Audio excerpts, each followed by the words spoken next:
2, 3, 4. Ahí está.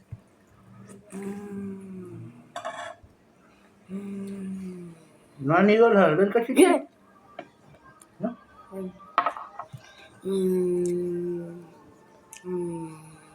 No les veía todas las aguas, todas están frescas porque todavía no es el calor del verano. ¿Cuándo entra el verano? No sé. A ver, ¿cuál de los tres sabe?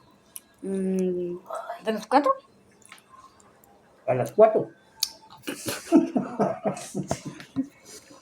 Si el 21 de marzo entró la primavera y dura 3 meses, ¿cuándo entra el verano?